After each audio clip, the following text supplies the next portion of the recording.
Op die wintersnag van Vrydag 13 Januarie 2012 is sowat 4200 passasiers en 1000 bemanningslede aan boord die passasiersskip die Costa Concordia gered. Die dryvende paleis het 'n rotsluis naby die eiland Giglio aan die Italiaanse kus getref en omgeslaan. Die enorme skip het soos 'n uitgespoelde walvis op die kus gelê totdat 'n ewe enorme opruimingstaak begin het om die skip te verwyder. En wie het aan die stuur van die taak gestaan? 'n Suid-Afrikaner. Nick Sloane, 'n plaaslike bergingsmeester, het die amper bonatuurlik vermag toe hy saam met sy span die Costa Concordia weer laat dryf en na die naaste hawe gesleep het. Yeah, I think what made it so challenging is the size of the ship itself. So it's a passenger ship, almost 3 rugby fields long, and then the weight of the ship. So normally super tankers would be in that sort of sphere of weight. But super tankers have a lot of liquid cargo that you can pump out and regain buoyancy. This was a passenger ship that was on her side, but she was finally perched on 2 reefs on the edge of a subsea cliff. Yes. And the location and the size of the ship made it almost, virtually impossible to do in one piece. And the possibility of the ship breaking. When you think of a hotel that's 300 meters long, 3 rugby fields long and 14 stories high, with all the bedding, furniture, tapestries, carpets, food, and all the passengers' belongings just being dumped onto the seabed. And then it tumbles down the hill and gets moved up and down with the currents.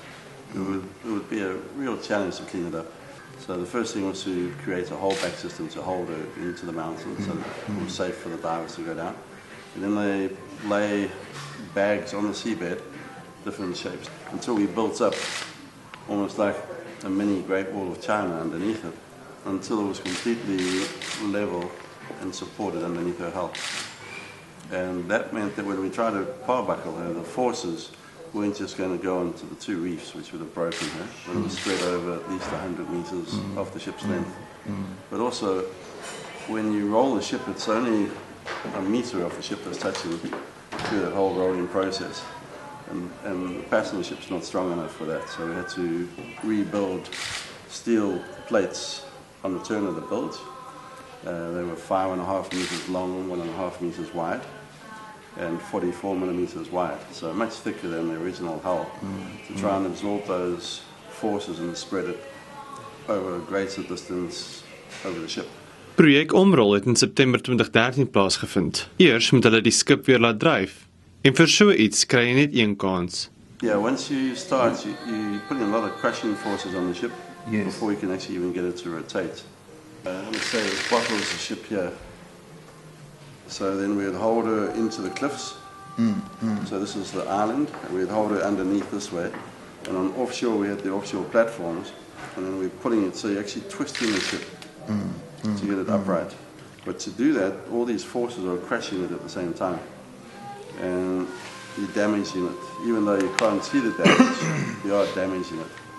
So it's like a pencil. When you break a pencil, you'll be bending it, and you won't see anything break, and then it snaps. And we had no idea when she would snap. So when you do it, you only get one chance, because when you put it back down again, she'll be worse off. Ten spyte van die vrees oor alles wat verkeerd kon loop, het Sloane 'n leeu aandeel gehad in 19 spanningsvolle ure wat dit geverg het om die skip om te rol en te laat dryf. Vroeg op die oggend van 17 September 2013 is dit suksesvol afgehandel. En ja, daar was fees gevier. We got to the shore about 5 o'clock. And the whole town was there, plus a lot of media. Yeah, they said, "What you going to do now?" I said, "Well, it's too early for cappuccino, it's too late for wine. We'll go for a beer." Okay. So there was one little cafe that was open, so we all squeezed into this cafe and we had a couple of beers and then went to bed for a while and came back out and said, "Okay, well now we have to assess the damage." Die Costa Concordia is in Julie vanjaar na Genoa gesleep, waar dit afgebreek sal word. The salvage mastermind Nick Sloane is met by his wife and daughter at the Genoa scrapyard in Italy. The South African proudly poses with his national flag. The guys have done a fantastic job, and she's safe. She's safely alongside, and I think everyone's very relieved.